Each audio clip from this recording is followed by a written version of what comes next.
The crystal chandeliers of the Metropolitan Hospital Gala cast fractured light across a sea of designer gowns and tailored tuxedos, but Ethan Blake stood in the center of it all, like a man drowning in open air.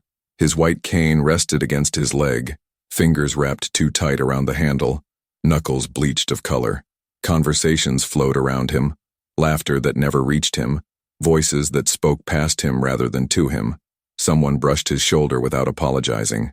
Another asked if he needed help finding the bathroom, speaking slowly as if blindness had stolen his intelligence too. His Aunt Margaret watched from across the room, her gaze sharp as surgical steel, calculating every interaction, every potential threat to the Blake fortune she controlled like a kingdom. This wasn't charity. This was theater. And Ethan had played his role for 6 years now. The tragic heir, the broken millionaire, the man everyone pitied, but nobody actually wanted to know. By the way, where are you watching this story from? Drop it in the comments, we absolutely love knowing. 3 months earlier, the alarm clock in Ethan's bedroom pulled him from sleep at exactly 6 a.m., the same mechanical beep that had marked every morning since the accident. He showered alone, counting tiles with his fingers to know where he stood, dressed himself in clothes organized by fabric texture, cotton on the left, wool in the middle, silk on the right. The mansion swallowed sound, 47 rooms of marble and mahogany that echoed with nothing but his own footsteps. Helen served breakfast without conversation, the clink of porcelain the only acknowledgement of his existence. He'd fired 3 personal assistants in 2 years. One sold photos to tabloids, another wrote a tell-all blog. The third asked for a loan that felt more like ransom. Now he managed Blake Industries from his living room, conference calls conducted through screens he couldn't see, building technology for the visually impaired while living in isolation that no device could fix. The irony tasted like ash every single morning. Rosa Martinez's day began at 4:30 a.m. in a Queens apartment where winter seeped through cracked windows and the radiator coughed more than it heated. She made Emma's lunch from yesterday's leftovers, packed it in a second-hand lunchbox with a drawing of princesses she'd colored herself. 3 buses carried her across the city, each one packed with people who smelled of coffee and exhaustion, their faces reflecting the same struggle she wore in the lines around her eyes. The Blake mansion loomed like something from a movie Emma would never get to see in theaters. Rosa paid for school supplies, not entertainment. Mrs. Chen charged $10 a day to watch Emma, money Rosa counted out in singles and quarters, apologizing when she was short. 2 cleaning uniforms hung in her closet, one always drying while she wore the other, scrubbing toilets in offices at night, and polishing silver in penthouses by day.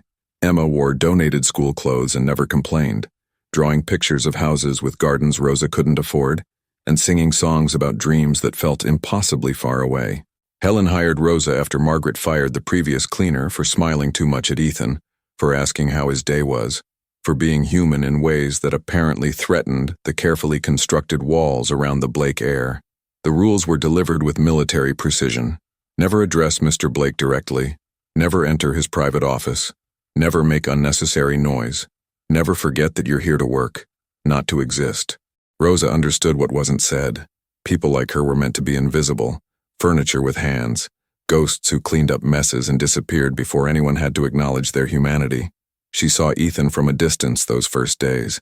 Dark hair always perfect, suits that cost more than her yearly rent, shoulders held rigid like he was bracing for impact that never came. He never smiled. She vacuumed around him as if he were a sculpture too valuable to disturb. The silence between them was a language she'd learned young, the silence of knowing your place, of swallowing words before they could escape, of surviving by staying small. Day 10 arrived with Mrs. Chen's phone call at 7 a.m., voice rough with congestion, apologizing but unable to watch Emma today. Rosa's hands shook as she hung up. Missing work meant losing the job. Losing the job meant eviction. Eviction meant the shelter system, meant Emma in a different school, meant failure as a mother in every way that mattered. She made the decision in 30 seconds, hating herself for the risk, but seeing no other option. Emma sat in the back seat of the bus, backpack on her lap, eyes wide with the adventure of seeing where Mommy worked. You stay in the kitchen, baby. You sit at the table. You draw your pictures. You don't move. You don't make noise. You don't go exploring. Promise me. Emma promised with the seriousness of a child who'd learned too young that rules mattered, that mistakes had consequences, that Mommy's worry was something real and heavy. The mansion swallowed them through the service entrance, Rosa settled Emma in the back pantry with coloring books and crackers, kissed her forehead 3 times like a prayer, then climbed the stairs to vacuum the second floor. The machine's roar filled her ears, drowning out worry, drowning out fear, drowning out everything except the rhythm of work.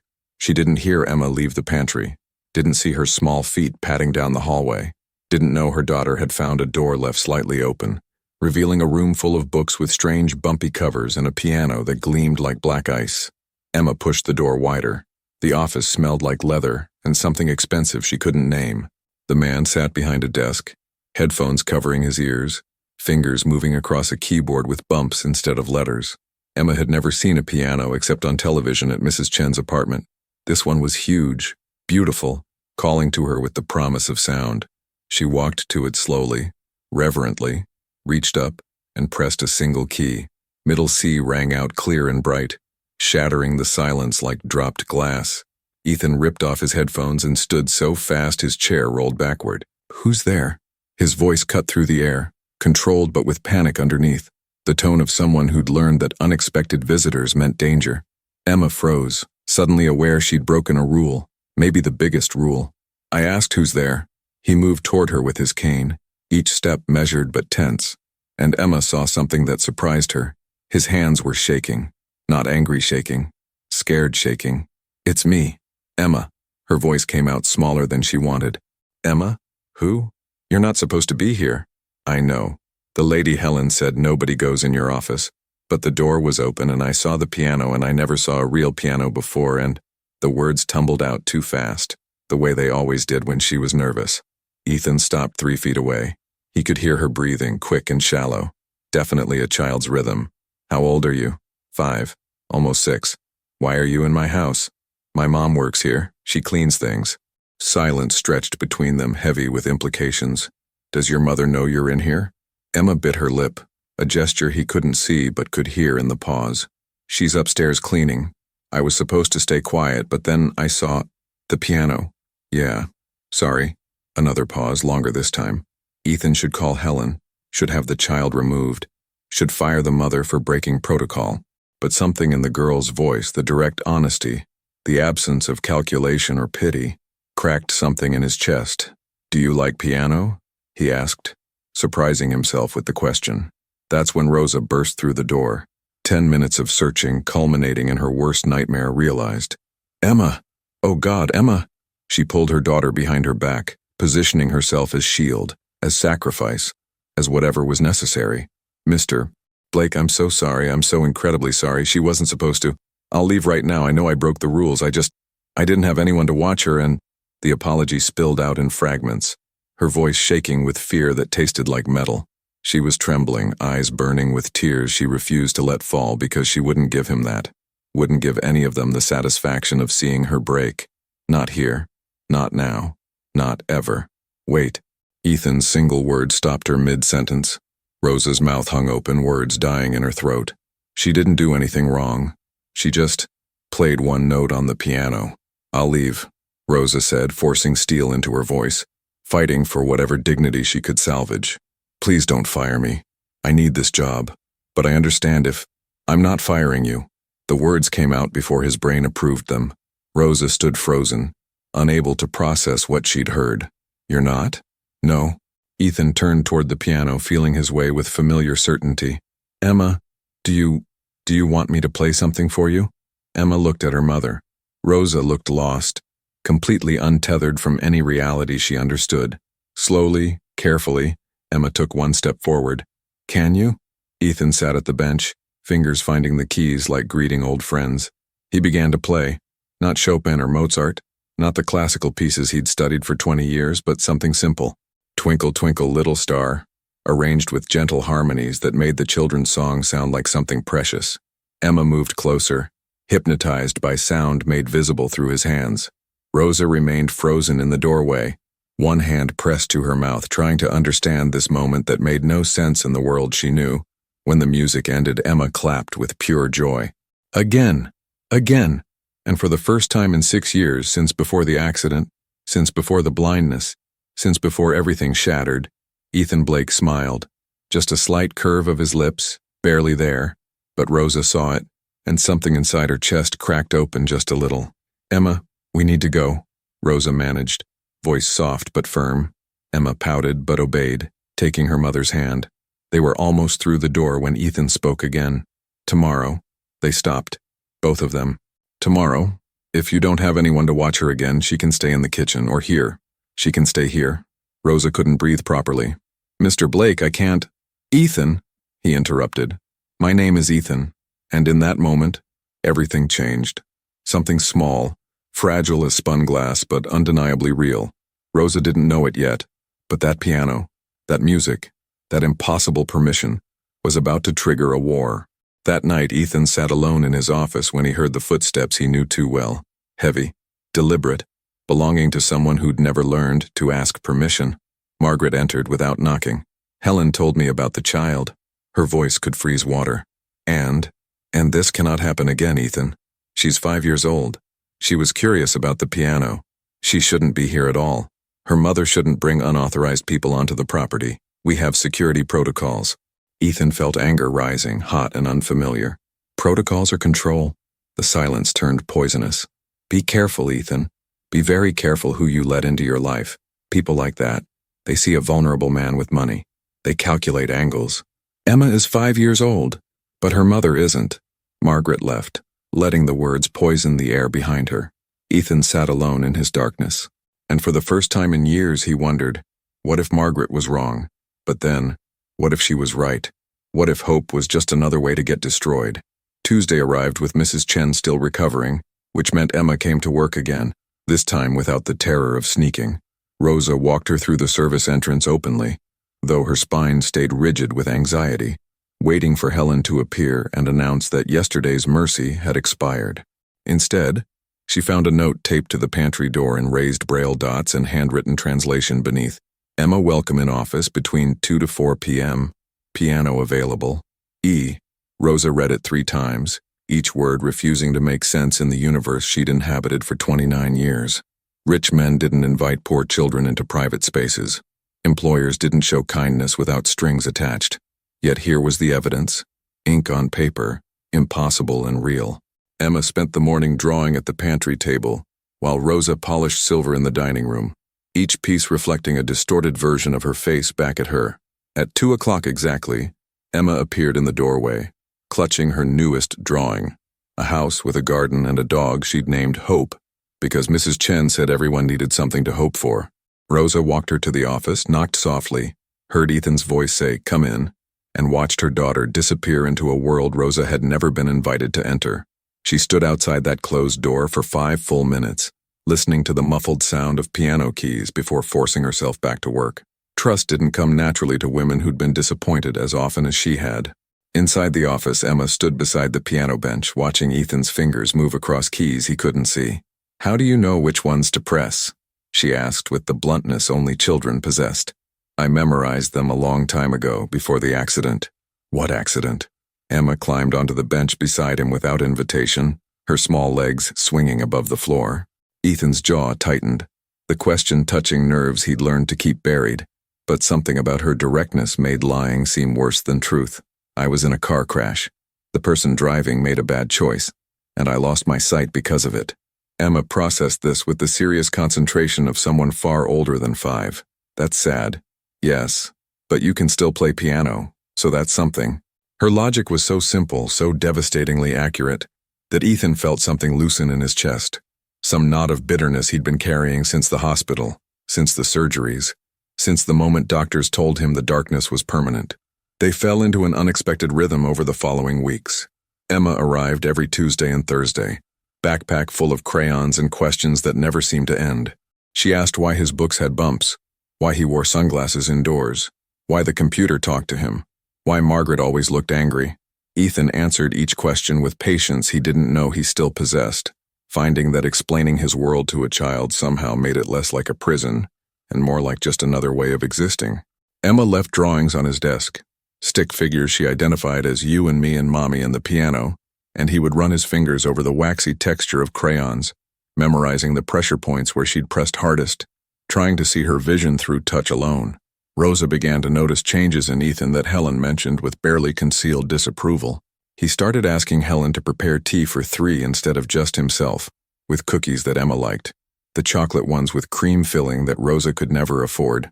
He requested that Rosa dust his office on Tuesday and Thursday afternoons, creating excuses for her to be nearby when Emma visited, as if he understood that mothers needed to guard their children even in seemingly safe spaces. Once, Rosa entered to collect teacups and found Ethan and Emma sitting on the floor surrounded by textured fabric swatches, Emma describing colors she'd learned in school, while Ethan explained how he identified materials through touch. "Blue feels smooth and cool like water," Emma said with absolute certainty. "That's cashmere," Ethan replied. "So cashmere is blue?" Her logic delighted him in ways board meetings never had. The afternoon Emma asked about his past arrived without warning, the way truth often does. She'd been coloring quietly for 20 minutes when she suddenly looked up and said, "Why don't you have a family?" Ethan's hands stilled on the keyboard.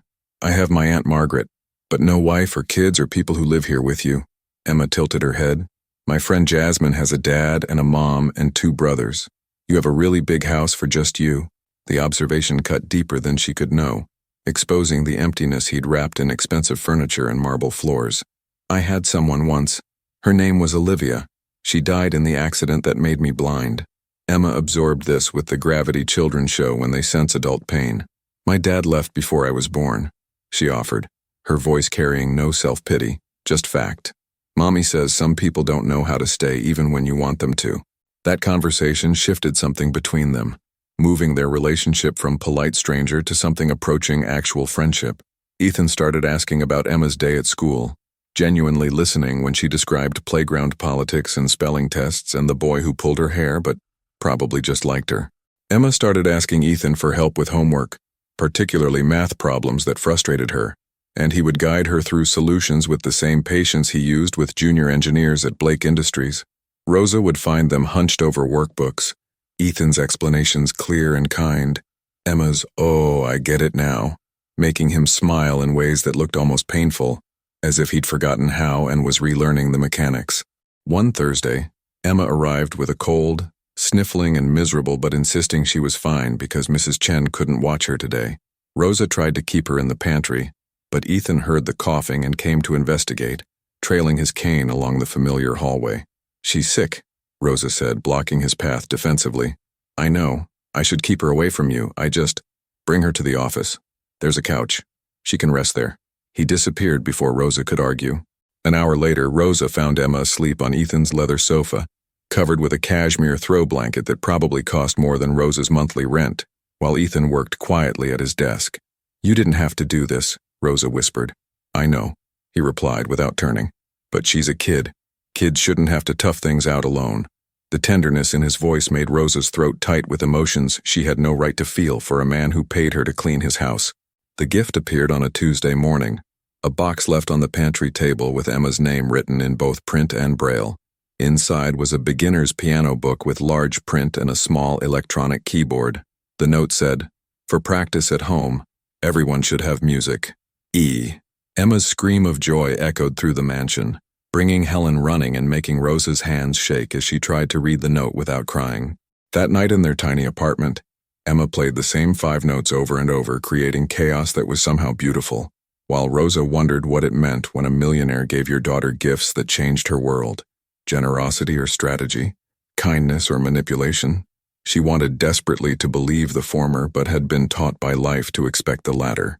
Margaret's next visit came on a Saturday, unannounced, finding Ethan at the piano playing a simple melody Emma had hummed last Thursday.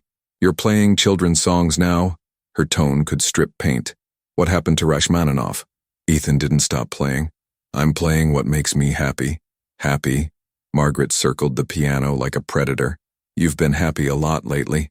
Ever since that woman and her daughter started colonizing your time. They haven't colonized anything. Emma visits twice a week. And you give them gifts, tea parties, access to your private space. Tell me, Ethan, what exactly do you think is happening here?" Her words dripped poison. "I think I made a friend. A 5-year-old friend who doesn't want anything from me except attention." "And her mother? What does she want?" The question hung between them like smoke. Ethan finished the song before responding, taking his time, choosing words carefully. "Rosa works hard. She never asks for anything. She tries to keep Emma from bothering me." "Of course she does," Margaret said. It's called strategy. Appear humble, appear grateful, let the child do the actual work of emotional manipulation. It's textbook. Ethan stood from the piano, facing the direction of Margaret's voice with expression harder than she'd seen in years. Or maybe, and consider this carefully, maybe she's just a decent person trying to survive in a world that judges her for circumstances beyond her control. Margaret laughed, sharp and cold. You sound like you're falling for her. I'm not falling for anyone, I'm simply treating other humans with basic respect. Is that what we're calling it now? The argument escalated from there, Margaret's voice rising with accusations about Rosa's debts, her background, the suspicious timing of her employment, while Ethan defended a woman he barely knew with ferocity that surprised them both. You investigated her? Ethan's voice dropped dangerously low. I protected you, and I'll continue protecting you whether you like it or not. That woman sees a blind millionaire with no family and she sees opportunity. Wake up before you get hurt again. She left without waiting for response, slamming the door hard enough to rattle the windows. Ethan stood alone in the office, Margaret's words echoing in his head, mixing with memories of Olivia's betrayal, the accident, the blindness, every time he'd trusted and been destroyed. What if Margaret was right? What if his loneliness had made him stupid? What if Emma's sweetness and Rosa's quiet dignity were just elaborate theater? Tuesday came and Ethan almost canceled the visit. His finger hovered over his phone, ready to tell Helen to send Rosa and Emma away, to restore the walls that had kept him safe for 6 years. But then he remembered Emma's laugh when he played her favorite song, remembered the way Rosa's voice softened when she talked to her daughter, remembered what it felt like to matter to someone for reasons that had nothing to do with his bank account. He put the phone down. Let them come. He would watch, or rather, listen, more carefully. He would test their motives. He would protect himself while still allowing the connection that made his mansion feel less like a mausoleum. But Margaret's poison had done its work, planting seeds of doubt that grew in the darkness behind his eyes, changing the shape of every interaction, making him question the only genuine thing that had entered his life in 6 years. Emma arrived that afternoon with a new drawing and a smile, completely unaware that Ethan was now analyzing her every word for hidden agenda. Mr. Ethan, I drew you a garden. See, there's flowers and a tree and a dog. Why a dog? He interrupted, voice sharper than intended. Emma paused, confused. Because dogs are nice, and you seem lonely? The innocence in her answer made him hate himself, hate Margaret, hate the world that had taught him that kindness was probably a trap. It's a nice drawing, he managed, softening his tone. Thank you, Emma. But something had shifted. Some ease between them had calcified into caution. And Rosa, watching from the doorway, felt ice spread through her veins because she recognized that tone. The tone of someone who'd decided you were threat instead of friend, who'd chosen suspicion over trust, who'd let fear win. She didn't know what had changed, but she knew, with the certainty women like her developed through survival, that their borrowed peace was ending. 3 weeks dissolved into something resembling normalcy, though Rosa kept waiting for the other shoe to drop, because good things didn't happen to women like her without consequences. Emma's Tuesday and Thursday visits became established routine, marked by the box of fresh crayons and drawing paper that appeared in the pantry, replaced weekly without discussion or fanfare. Rosa would work her way through the mansion's endless rooms while music drifted from Ethan's office. Classical pieces she didn't know the names of, played with feeling that made her pause mid-scrub to listen. Emma would draw elaborate scenes of imaginary worlds, leaving her favorites on Ethan's desk like offerings. The day he called her into the office to ask about a particular drawing, running his fingers over the crayon wax, Emma explained with pride, "That's you at the piano. And those are stars all around because when you play it sounds like what stars would sound like if they could sing." Ethan sat motionless for almost a minute before whispering, "Thank you, Emma," in a voice that carried more emotion than Rosa had heard from him in 2 months. The afternoon tea shifted from awkward formality to genuine ritual without anyone deciding it should. Rosa found herself setting 3 cups instead of 1, arranging cookies on a plate that Emma had picked out during a rare grocery trip where Rosa hadn't needed to count every dollar. Ethan started turning his face toward Emma's voice with unconscious precision, tracking her movement through the room as if he could see her through sound alone. "How was school today, Emma?" became his standard greeting, and he would wait through her long-winded explanations about Mrs. Williams's reading lessons and Jake's annoying habit of stealing erasers and the caterpillar, The class was watching turn into a butterfly. He listened with focus. He never brought to conference calls with investors, asking follow-up questions that showed he remembered details from weeks ago. Rosa watched these exchanges from the corner of her eye while pouring tea, something warm and dangerous growing in her chest, something that felt suspiciously like hope. The question came on a Thursday afternoon when Emma was feeling particularly brave. "Why don't you see things?" She asked it the way children ask why the sky is blue, pure curiosity without judgment. Rosa's hands froze on her teacup, mortification flooding through her. "Emma, we don't—" But Ethan raised one hand, silencing her gentle objection. "It's okay." He angled his body toward where Emma sat cross-legged on the office rug. "I was in a car accident 6 years ago. The woman I loved was driving. She didn't survive, and the crash damaged my optic nerves permanently." He delivered the information clinically, like reading a medical report, but Rosa heard the grief underneath. Old grief, worn smooth by years of carrying it, but still heavy. "Does it make you sad?" Emma asked with the brutal honesty only children possess. "Every single day," Ethan admitted. Emma nodded slowly, processing this. "My daddy left before I was born. He didn't die or anything. He just decided he didn't want to be my daddy anymore. Sometimes I hear Mommy crying at night when she thinks I'm sleeping."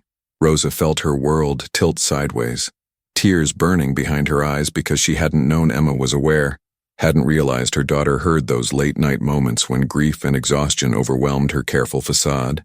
Ethan remained very still, and when he finally spoke, his voice was soft. "I'm sorry that happened to you, Emma. Mommy says some people don't know how to stay even when you really need them to. But she knows how. She always stays." Emma looked at Rosa with love so pure and complete, it physically hurt. And in that moment, Ethan understood something fundamental.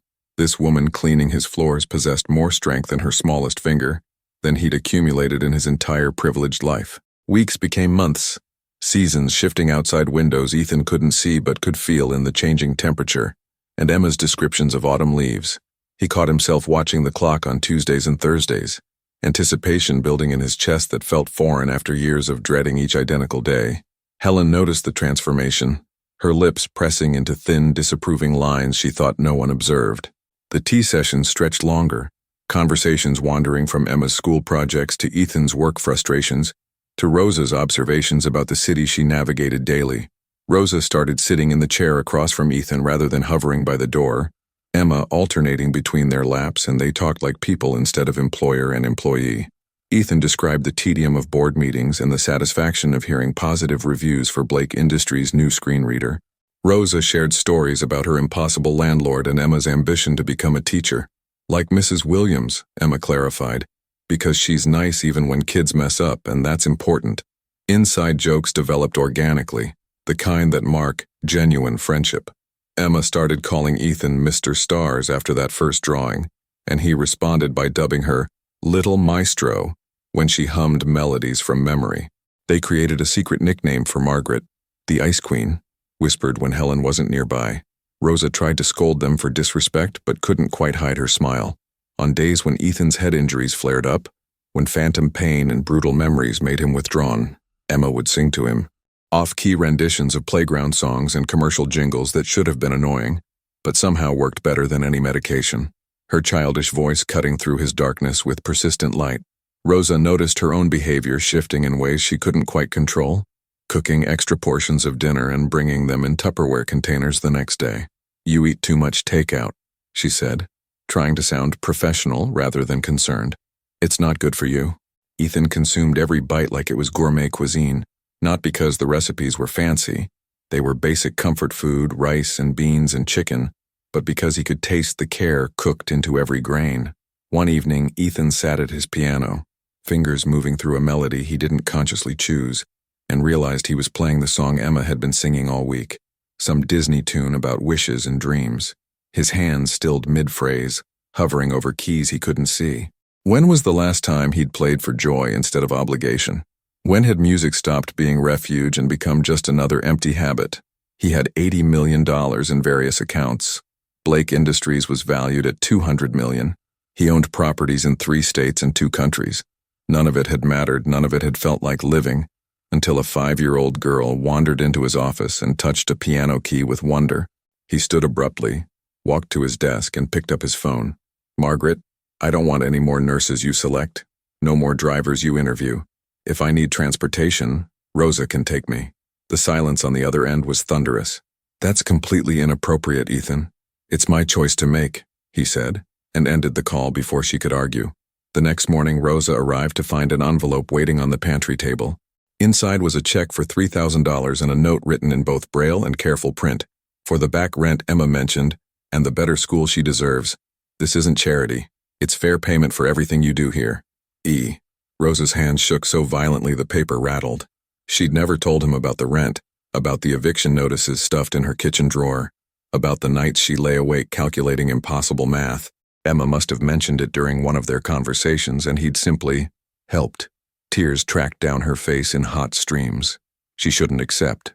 This crossed every line between employer and employee, every boundary she'd built to protect herself from hope.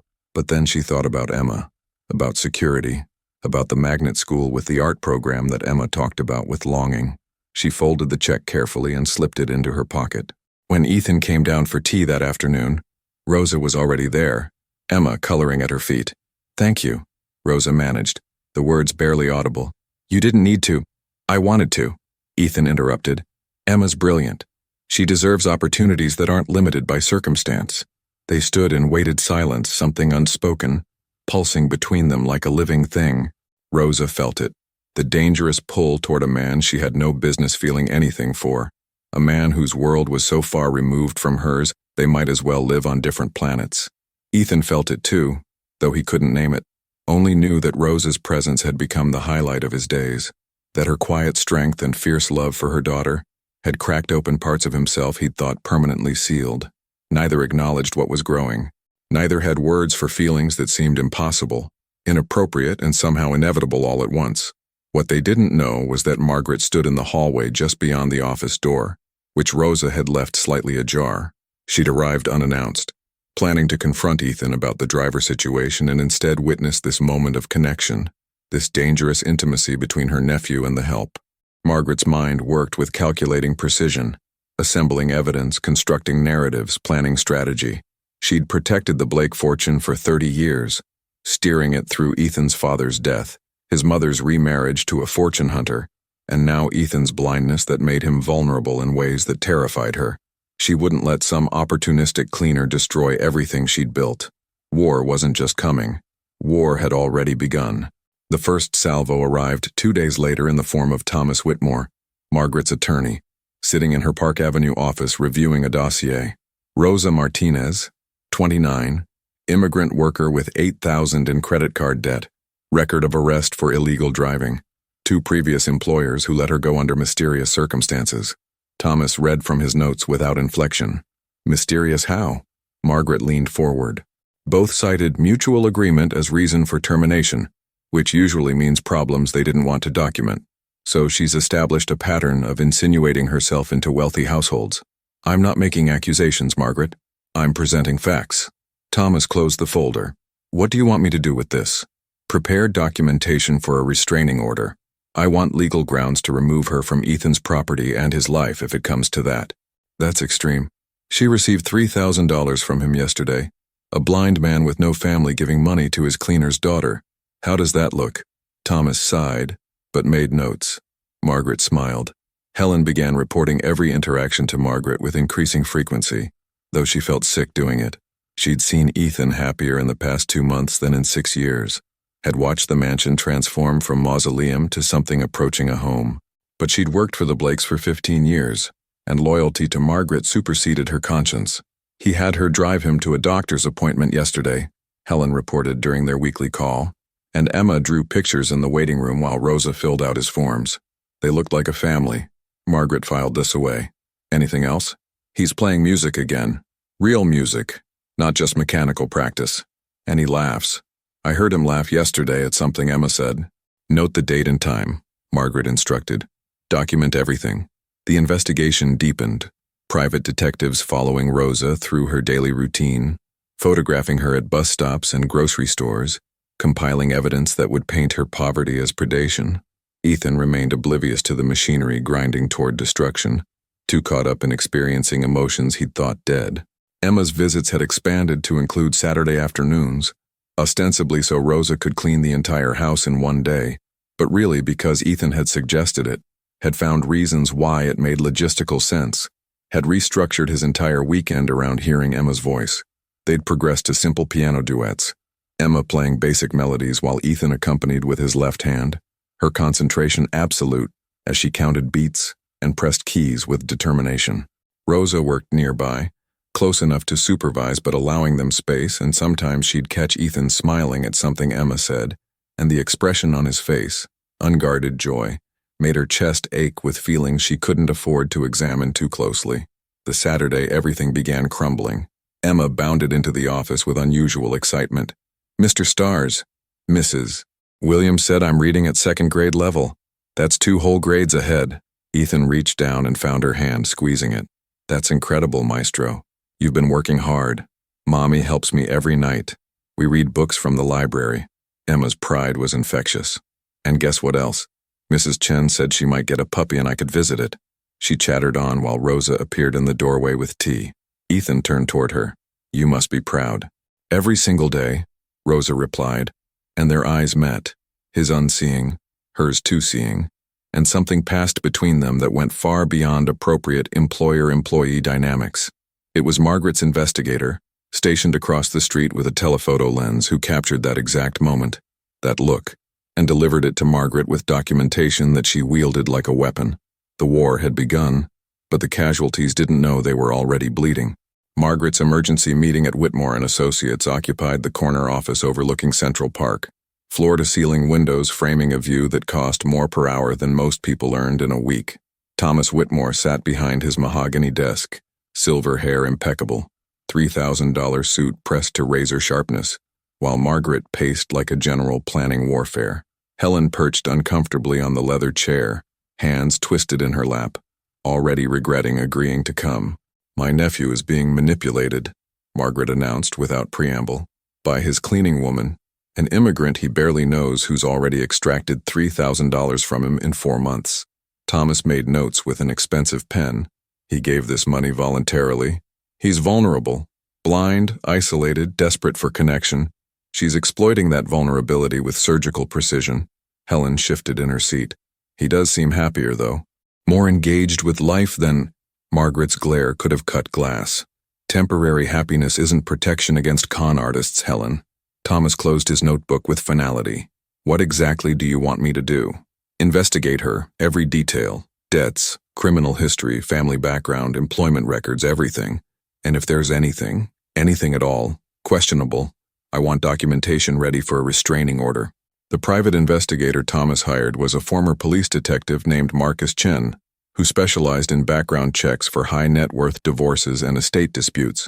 He followed Rosa for 2 weeks, telephoto lens capturing her boarding buses at dawn, buying discount groceries, picking Emma up from school. His report compiled facts with deliberate spin. $8,000 in credit card debt accumulated when Emma's father abandoned them, multiple jobs that barely covered expenses, an arrest at 19 for driving without a valid license while rushing her grandmother to the emergency room.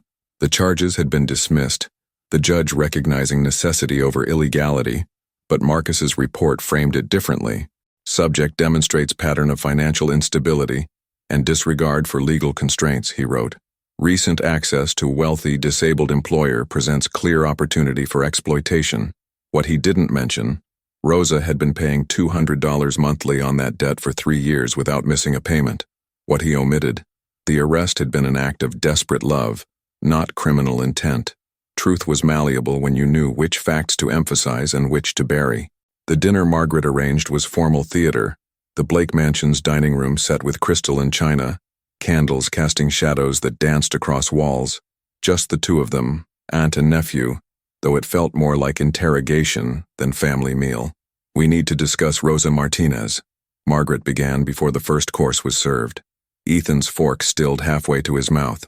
"There's nothing to discuss. You gave her $3,000. I have 80 million. 3,000 is statistically insignificant. This isn't about the amount, it's about the pattern she's establishing." Margaret slid a folder across the table, knowing he couldn't read it but narrating its contents with poisonous precision. 8,000 in debt. Criminal record for illegal driving. 2 previous employers where she left under mutual agreement, which is corporate code for problems they didn't want to document. Ethan's voice dropped to dangerous quiet. You had her investigated? I protected you, Margaret replied without shame. You've been through enough trauma. After what Olivia did, don't say her name. Margaret continued anyway, relentless as incoming tide. Olivia was driving drunk when she crashed that car. .15 blood alcohol. She lied to you about being sober, got behind the wheel anyway, and destroyed your life. She nearly killed you, and she took your sight. Do you really want to trust someone again? Especially someone who has every financial reason to manipulate a blind millionaire? The memories crashed through Ethan like physical blows. Glass shattering, metal screaming, Olivia's voice cutting off mid-scream, then terrible silence. Waking in the hospital to darkness that wouldn't end. Learning the woman he'd loved had betrayed him in the most fundamental way, that his blindness was consequence of her selfishness. His hands shook against the table. Rosa isn't Olivia, he managed, but his voice wavered with uncertainty he couldn't quite suppress. Are you sure? Margaret pressed her advantage. Or are you just desperate to believe someone could want you for who you are instead of what you have? Desperate enough to ignore obvious warning signs. The following weeks became exercise in systematic poisoning. Margaret visited frequently, each time dropping casual observations designed to fester. Did you know Rosa never finished college? Dropped out after 1 semester?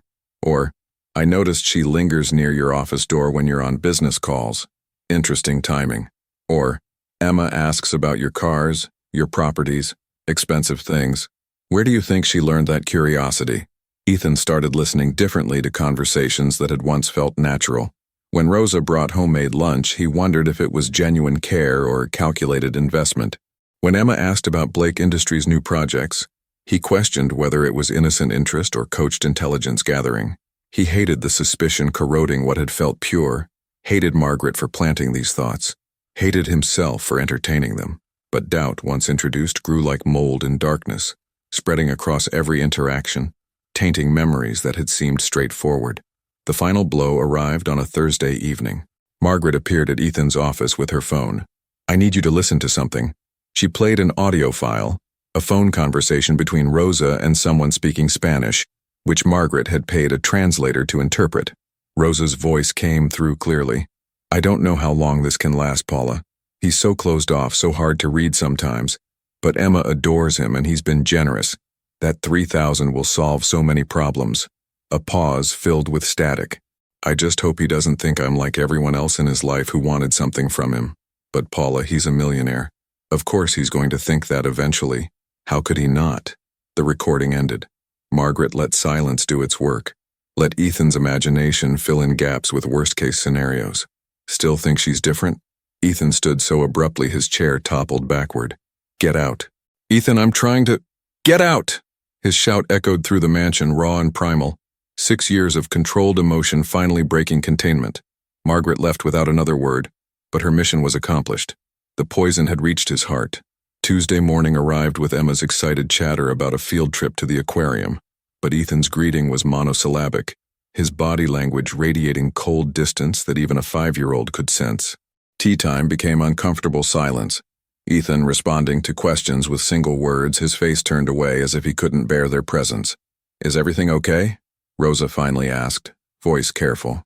You seem distracted today. Just busy, he replied, tone flat as concrete. Emma tried to break the tension, holding up a drawing she'd spent all morning perfecting. Mr. Stars, look at this one. It's you and me and Mommy at... Emma, I can't look, he snapped, words sharp as broken glass. I'm blind, remember? I can't see your pictures, I can't see anything, so stop asking me to look. The words hit Emma like physical slaps. She recoiled, drawing crumpling in her small hands. Eyes filling with tears she tried desperately not to shed. Rosa pulled Emma against her side, protective instinct overwhelming every other consideration. Ethan, what happened? Please talk to me. But he was already standing, already moving toward the door with mechanical precision that spoke of retreat, of walls rebuilding themselves brick by brick. I have work to do. Helen will see you out. He left without another word, without explanation, without the warmth that had defined their interactions for months.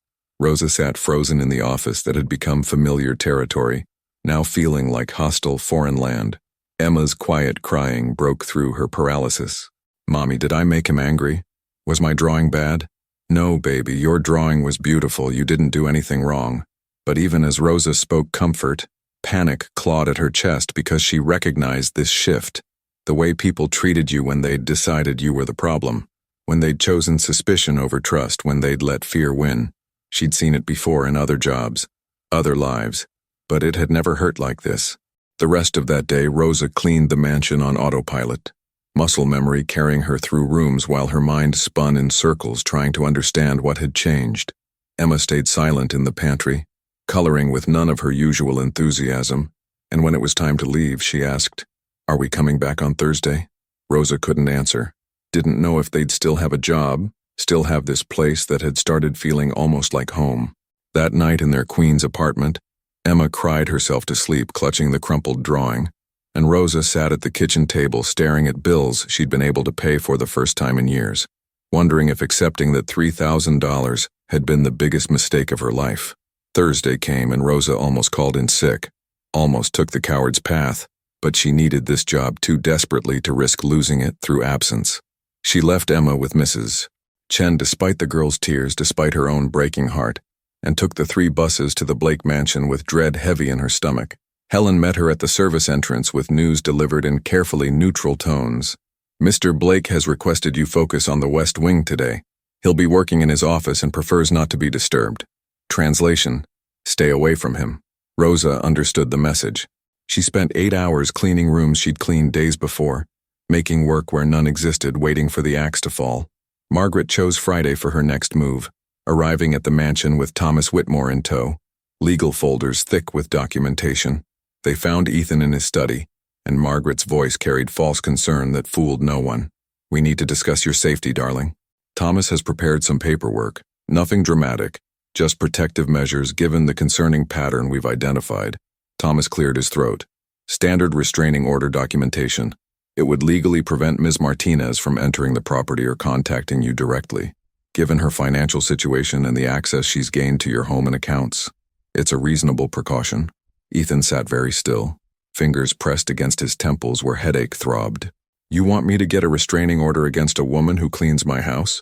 Against a woman who systematically positioned herself and her daughter to exploit your vulnerability," Margaret corrected. "This is protection, Ethan.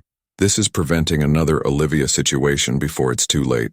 The weekend passed in fog of isolation that felt worse than the years before Emma and Rosa had entered his life, because now Ethan knew what he was missing. He sat at his piano but couldn't make himself play, every song reminding him of afternoons filled with laughter and connection that now seemed manufactured. He replayed that phone conversation in his head, Rosa's words about him being a millionaire, about not knowing how long it could last, about solving problems with his money. Every interpretation pointed toward manipulation, yet something nagged at him. The tone of her voice hadn't sounded calculating. It had sounded worried, scared even. But Margaret's poison had done its work too well, and he couldn't separate truth from his own desperate need to believe someone could care about him without ulterior motive. Monday morning, Helen delivered the final blow, handing Ethan his phone with quiet words. "Ms. Martinez called. She said she won't be returning to work. She said to thank you for the opportunity, and she's sorry if she overstepped any boundaries." The resignation had come before he'd demanded it, which somehow made everything worse. Ethan sat with the phone in his hand, Margaret's voice in his head declaring victory, and felt nothing but emptiness. He'd protected himself. He'd rebuilt his walls. He'd chosen safety over risk, suspicion over trust. He'd done exactly what Margaret wanted. So why did it feel like he'd just made the worst mistake of his life? Why did the mansion feel even more like a tomb than it had before Emma's laughter filled its halls? And why couldn't he shake the feeling that he'd just destroyed the only real thing he'd had in 6 years because he was too broken, too scared, too traumatized to recognize genuine love when it was offered freely? 7 days crawled past like years, each one marked by canceled tea times that Helen announced with barely concealed satisfaction, her voice dripping false sympathy when she told Rosa, "Mr. Blake doesn't wish to be disturbed today." Rosa continued her work, moving through the mansion like a ghost haunting rooms that had briefly felt welcoming, now transformed back into the mausoleum they'd always been. She caught glimpses of Ethan from doorways, shoulders hunched in ways they hadn't been months ago, weight visibly dropping from his frame. the piano sitting untouched and silent as a gravestone. Emma asked the same question every single morning while Rosa braided her hair for school. When can we visit Mr. Stars again? Rosa had no answer that wouldn't break both their hearts. She considered knocking on his office door, demanding explanation, insisting on the right to defend herself. But the reality was inescapable. She was just the cleaning woman, and cleaning women didn't get to demand anything from millionaires, no matter what intimacy had briefly existed between them. Margaret's charity gala arrived with the subtlety of an invading army. 50 of Manhattan's elite descending on the Blake mansion in designer gowns and custom tuxedos, their jewelry worth more than Rosa would earn in 10 lifetimes. Photographers positioned themselves strategically. Journalists mingled with investors, and the air smelled of expensive perfume and calculated networking. Rosa had been relegated to kitchen duty, wearing full staff uniform that marked her as invisible, serving canapes to people who looked through her like she was furniture. Emma was safely with Mrs. Chen, spared from witnessing whatever was about to unfold, though Rosa's maternal instincts screamed warnings she couldn't quite interpret. She carried trays through crowds of privilege, collecting empty champagne flutes, and watched Ethan at the center of attention, with Margaret positioned beside him like a prison guard disguised as protector. He wore his tuxedo with the same precision he wore everything, but something fundamental had hollowed him out, leaving only beautiful empty shell. Dinner progressed through multiple courses until Margaret took the microphone during dessert, her smile sharp enough to draw blood. "I want to thank everyone for supporting the Blake Foundation tonight. Your generosity changes lives." Polite applause rippled through the room. "But I also want to address something that weighs heavily on my heart, the importance of protection. As you all know, Ethan is my nephew, and since his accident I've dedicated myself to safeguarding not just his fortune, but his well-being." She paused for effect, letting tension build like pressure before an explosion. Unfortunately, there are those who view vulnerability as opportunity rather than tragedy, who see a blind man's loneliness as an opening to exploit. The room's energy shifted, conversations dying mid-sentence, all attention focusing on Margaret with predatory interest. Rosa felt ice spreading through her veins, some instinct recognizing danger even before understanding its shape. "Recently, we discovered that a member of this household staff has been engaging in deeply inappropriate behavior." Margaret's voice carried across the silent room like a judge pronouncing sentence. "Accepting substantial sums of money from my nephew, cultivating emotional dependence, using her own child as a tool of manipulation to gain access and influence." 50 pairs of eyes swiveled toward Rosa with synchronized precision, targeting her with collective judgment. "Ms. Martinez," Margaret called her name like summoning a defendant to the stand. "Would you please join me?" Rosa's legs moved through pure survival instinct, carrying her to the front of the room while her mind screamed at her to run, to refuse, to do anything except walk toward this public execution disguised as charity event. The interrogation was surgical, each question designed to build a case with facts stripped of context. "You received $3,000 from my nephew, correct?" Margaret's tone belonged in a courtroom, not a dinner party. Rosa tried to explain. "He offered it for Emma's school." "Yes or no, Ms. Martinez?" "Yes." "And you currently carry $8,000 in credit card debt?" "That has nothing to do with—" "Yes or no?"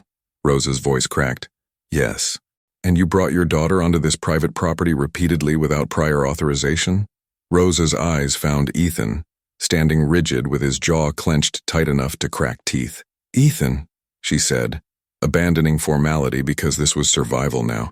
This was fighting for dignity in a room full of people who'd already decided she was guilty. "Please, tell them you gave permission. Tell them the truth." Silence. His silence was louder than any accusation, more damning than Margaret's words. "Ethan, please." "Nothing." Margaret moved in for the kill, voice smooth as poisoned honey.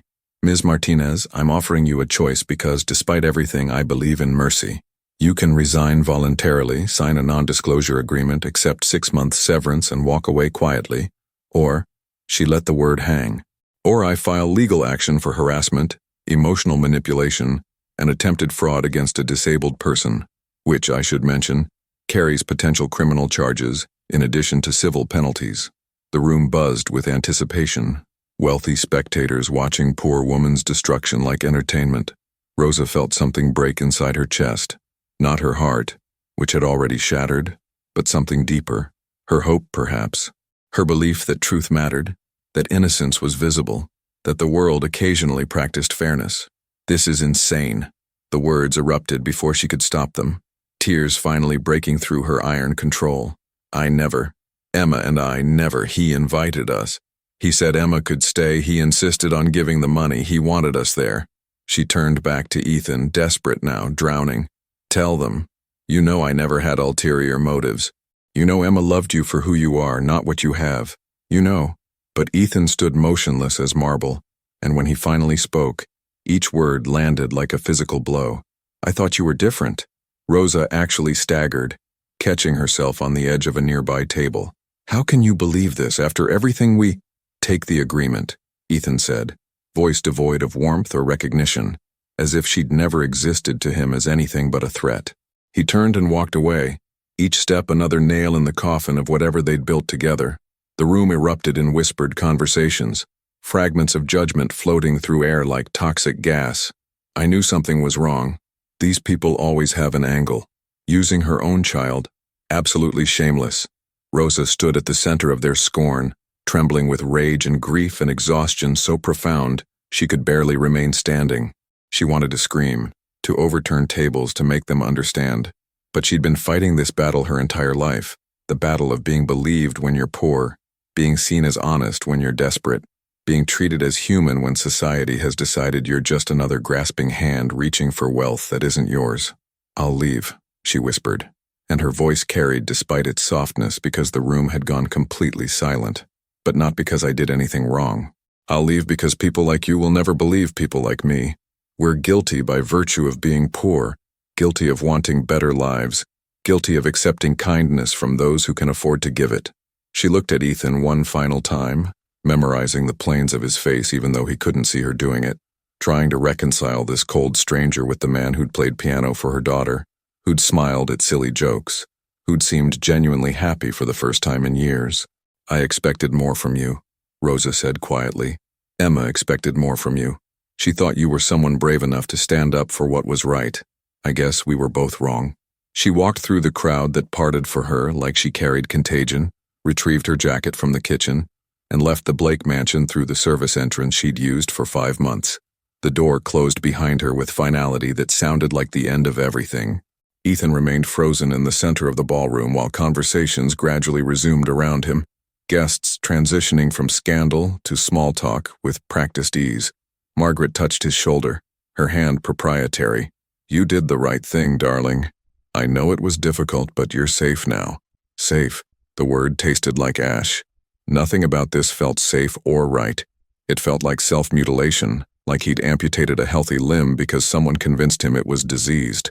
He excused himself without explanation, using his cane to navigate through the crowd that parted respectfully, climbed the stairs to his office, and locked the door behind him.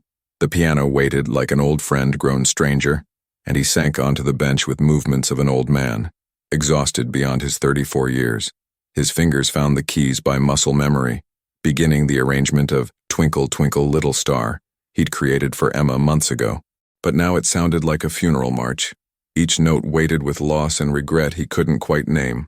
Halfway through the second verse, his right hand brushed against something on the piano's surface, paper, with the distinctive texture of crayon wax.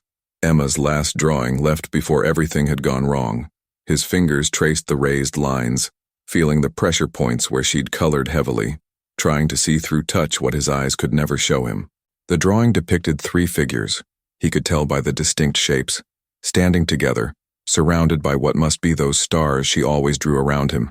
A family that had never been real, that had only existed in a child's imagination, and a lonely man's desperate hope. Tears came without warning, burning tracks down his face that he didn't bother to wipe away. He'd cried exactly twice since the accident, once in the hospital when they'd told him the blindness was permanent, and once at Olivia's funeral when guilt and grief had overwhelmed him. Now he cried for the 3rd time, alone in his office with a child's drawing under his fingers, understanding with terrible clarity that Margaret hadn't protected him from pain. She'd imprisoned him with it. She'd built walls so high around him that nothing real could penetrate, had poisoned every connection until he existed in perfect isolation, and he'd let her do it. He'd chosen suspicion over trust, fear over courage. He'd destroyed the only genuine thing to enter his life in 6 years, because he was too damaged to recognize love when it was offered freely, without conditions, without calculations. The party continued downstairs, music and laughter drifting up through expensive carpets and hardwood floors, while Ethan sat in darkness that was both literal and metaphorical, holding a drawing he couldn't see but could feel in every fiber of his being. Margaret had won. She'd successfully removed the threat to her control, had restored him to the safe, miserable existence she'd curated so carefully. But her victory tasted like poison to them both, though only Ethan was beginning to understand the cost. He'd traded possibility for security, connection for isolation, happiness for the illusion of safety. And somewhere in Queens, a little girl was probably crying herself to sleep, wondering what she'd done wrong to make Mr. Stars hate her. That thought, more than anything, finally broke through the walls Margaret had built, because Emma had done nothing wrong. Rosa had done nothing wrong. He was the one who'd failed, who'd let fear make him cruel, who'd chosen the comfortable prison of wealth over the dangerous freedom of actual human connection. Downstairs, Margaret accepted congratulations from guests who praised her fierce protection of family interests, who admired her strength in confronting difficult situations. She smiled and thanked them, feeling triumph course through her veins like good wine. She'd saved Ethan from another disaster, had prevented another Olivia situation before it could destroy him further. But as the last guests departed and she climbed the stairs to check on her nephew, she found his office door locked and heard, through the heavy wood, the sound of crying. Not the crying of relief or gratitude, the crying of someone who just lost everything that mattered. Margaret stood outside that locked door for a long moment, her hand raised to knock, and for the first time in 30 years of ruthless protection, she felt the smallest seed of doubt take root. What if she'd been wrong? What if Rosa Martinez had been exactly what she'd appeared to be, a hard-working mother trying to survive, who'd stumbled into Ethan's life by accident and stayed because of genuine affection? What if Margaret had just destroyed the one thing that could have saved him? She pushed the thought away, turned, and walked to her own room. Some questions were too dangerous to answer. Some doors, once opened, could never be closed again. Better to maintain certainty, even if that certainty felt increasingly hollow as the night stretched toward dawn. 2 weeks stretched into eternity, marked by signed documents that felt like signing away her dignity, and a severance check Rosa accepted only because Emma needed to eat. The new job cleaning office buildings in the Bronx paid 30% less, required working midnight to 6 a.m., and offered no tea breaks or conversations that made her feel human. Emma asked about Mr. Stars every single morning while Rosa braided her hair with fingers that shook from exhaustion. "He's very busy, baby. But will he play piano for me again sometime?" Rosa couldn't answer without her throat closing, so she just kissed Emma's forehead and changed the subject. One evening, Rosa found Emma sitting at their tiny kitchen table with crayons and paper, working on something with intense concentration. When she finished, Emma slid the drawing into an envelope and wrote in her careful, shaky handwriting, "For Mr. Stars." Below it, a note, "Mama, can you give this to him? I miss him." Rosa held that envelope like it contained shrapnel, knowing she could never deliver it, knowing Emma's hope would eventually fade into the resignation all poor children learned, that people like them didn't get to keep beautiful things. The Blake mansion settled back into its familiar tomb-like silence, every room echoing with absence that felt louder than presence ever had. Ethan returned to his old routines, conference calls he barely participated in, meals he hardly tasted, nights that stretched endless and identical. But now the emptiness had shape, had name, had specific texture of loss. Tuesday and Thursday afternoons yawned like wounds. The piano sat untouched because every song carried Emma's laughter in its notes. The office felt haunted by Rosa's quiet presence, by the comfort he'd never acknowledged until it vanished. Helen tried making conversation during breakfast. "You're barely eating, sir. Should I prepare something different?" He didn't answer, couldn't explain that food tasted like ash when guilt sat heavy in his stomach. Margaret visited with false cheer. "You'll move past this. You made the right decision for your protection." Ethan's response came flat and final. "Get out. I was only trying to. You weren't protecting me. You were keeping me prisoner. Now leave my house." 4 weeks after the gala, Helen appeared in Ethan's office doorway, her presence announced by the distinctive shuffle of someone preparing to do something difficult. "Mr. Blake, there's something I need to tell you. I should have said it weeks ago, but I was afraid. 15 years of loyal employment, of following orders without question, of choosing job security over conscience. All of it crumbled in the face of what she'd witnessed. That recording Mrs. Margaret played for you. Ms. Martinez on the phone. Ethan's jaw tightened. I don't want to discuss. She was talking to her sister in El Salvador. Helen interrupted, voice gaining strength, about finally being able to pay bills without choosing between electricity and food. About Emma being happier than she'd been in years. About worrying that you might think she had ulterior motives because everyone always assumes that about people like her. She was afraid of losing your trust. She wasn't plotting to exploit you. The words landed like physical blows, each one dismantling the narrative Margaret had constructed so carefully. How do you know this? Ethan asked, voice barely audible. Because I speak Spanish fluently. I was in the hallway when Margaret recorded that conversation. She edited it, took sentences out of context, made fear sound like strategy. Helen moved closer, 3 decades of serving wealthy families finally giving her the courage to speak truth to power. And those credit card debts? They're from when Emma's father cleaned out their joint account and disappeared.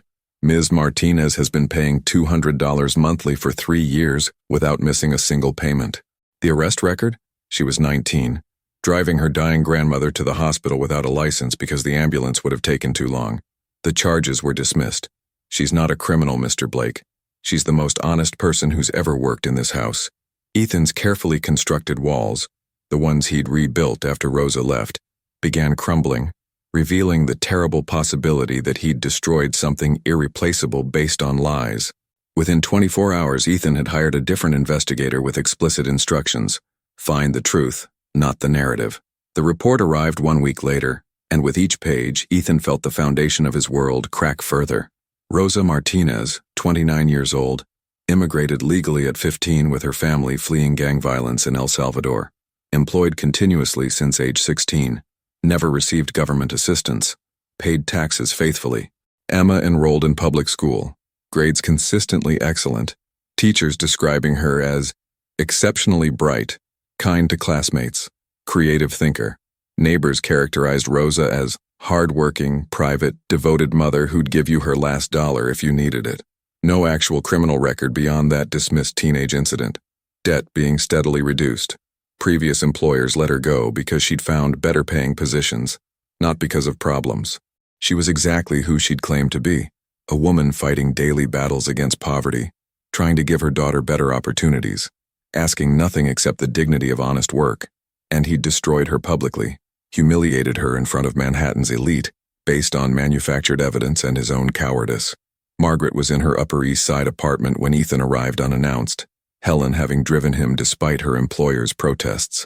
He navigated the familiar space by memory, finding Margaret in her study. You lied to me. No preamble, no cushioning. Margaret set down her wineglass with deliberate calm. I protected you from making another catastrophic mistake. You manipulated evidence, you edited recordings. You paid investigators to frame an innocent woman. Ethan's voice shook with rage he'd suppressed for 6 years. Since Olivia died, you've kept me in a cage. Convinced me that everyone wants something, that trust equals vulnerability equals destruction. But Rosa didn't want anything. Emma didn't want anything. They saw me as human, not as a bank account or a victim to pity. And you stole that from me. You can't throw away your security, your inheritance, your family name for what? For people who actually care about me? I can, Margaret. I am. He stood, positioning himself between her and the door. You're removed as trustee of my fortune. You're no longer welcome in my home. You're out of my life, permanently. The confrontation left him shaking but clear-headed in ways he hadn't felt since before the accident. Back at the mansion, he called Helen to his office. I need Rosa's address. Helen hesitated. Sir, I'm not sure that's... Please. The word came out broken, stripped of pride, carrying 6 years of loneliness and 1 month of devastating regret. I need to make this right. The drive to Queens took 90 minutes through traffic, Ethan counting each minute like a prisoner counting days, rehearsing apologies that all felt inadequate. How do you apologize for believing manufactured lies over demonstrated character? How do you ask forgiveness for choosing fear over faith? Rain started falling as they approached Rosa's building. Cold November rain that soaked through Ethan's expensive coat in seconds. Helen helped him from the car. 3rd floor, apartment 3B. I'll go alone. Mr. Blake, the stairs. I need to do this alone, please. He climbed those stairs, counting each one. hand trailing the wall, arriving at 3B breathless from exertion and anticipation. The hallway smelled of cooking spices and cheap cleaning products, sounds of families living on top of each other bleeding through thin walls. He knocked. Silence. Knocked again, harder. The door opened to reveal Rosa's voice, wary and exhausted. "Yes? It's me, Ethan." The pause stretched so long he thought she might close the door in his face. "You shouldn't be here." "I know, but I need, please, 5 minutes. Emma's at school. If you're here to—" "I came to talk to you, only you." Another pause. "There's nothing to say." "There's everything to say." Ethan rushed on, words tumbling over each other. "I destroyed something beautiful because I was afraid. I believed Margaret's lies instead of trusting what I felt. I didn't defend you when you needed me most. I humiliated you, hurt Emma, and I'm—" His voice cracked completely. "I'm so sorry, Rosa. I'm so desperately sorry." Rosa's response came quiet but devastating. "Sorry doesn't undo what you did. You let them call me a con artist in front of 50 people. You stood there silent while Margaret painted me as someone who'd use her own child for money. I know." Emma cried herself to sleep for 2 weeks asking what she did wrong. A 5-year-old internalizing rejection from someone she trusted, because a rich man decided she wasn't worthy of basic kindness. "I know, and I'll never forgive myself for that." Ethan took a step forward, hand outstretched. "But I also know fear isn't an excuse. I was terrified of being used again, so terrified I'd misread the situation, that I sabotaged the only real thing in my life. I chose safety over happiness, walls over connection.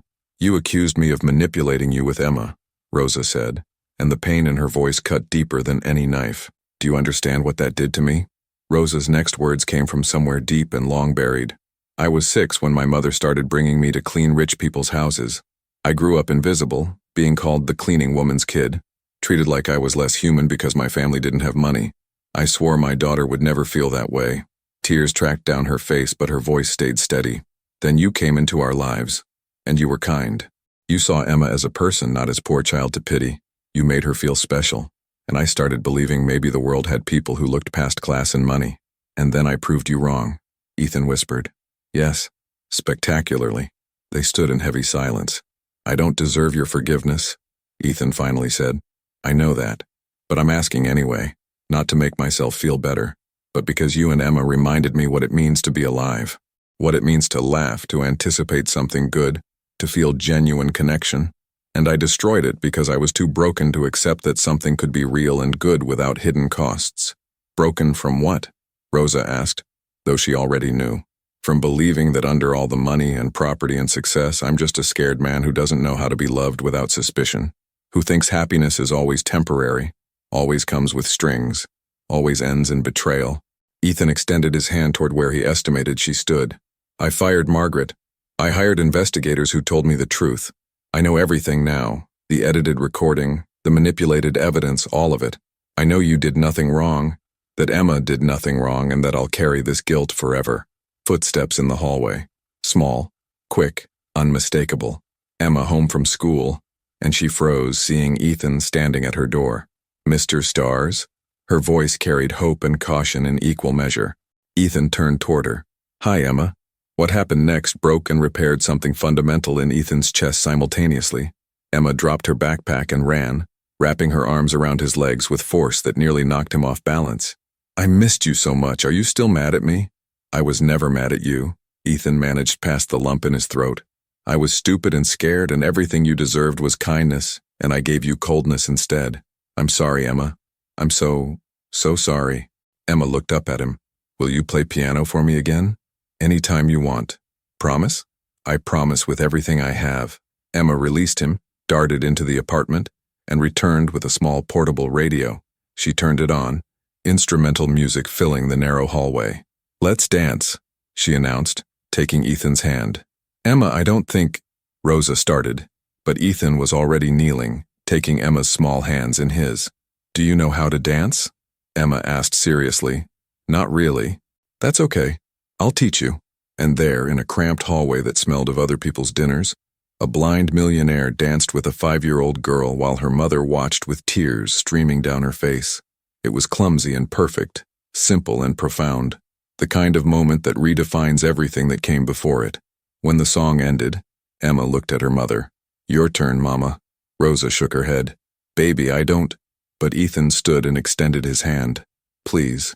Rosa hesitated, every instinct screaming caution, but then slowly placed her hand in his. They swayed gently, not really dancing, just moving together while Emma hummed along to the radio. I'll make this right, Ethan whispered. I'll face the press, the society, everyone who believed Margaret. I'll restore your reputation publicly. Stop, Rosa interrupted. I don't need press conferences. I need to know if this is real. No Margaret whispering poison. No fear overriding trust. Just truth. It's real. More real than anything in my entire life. And when people say I'm with you for money, let them talk. We know the truth. That's all that matters. The music ended, but they stayed there, hands connected, building something fragile but genuine from the ruins of what had been destroyed.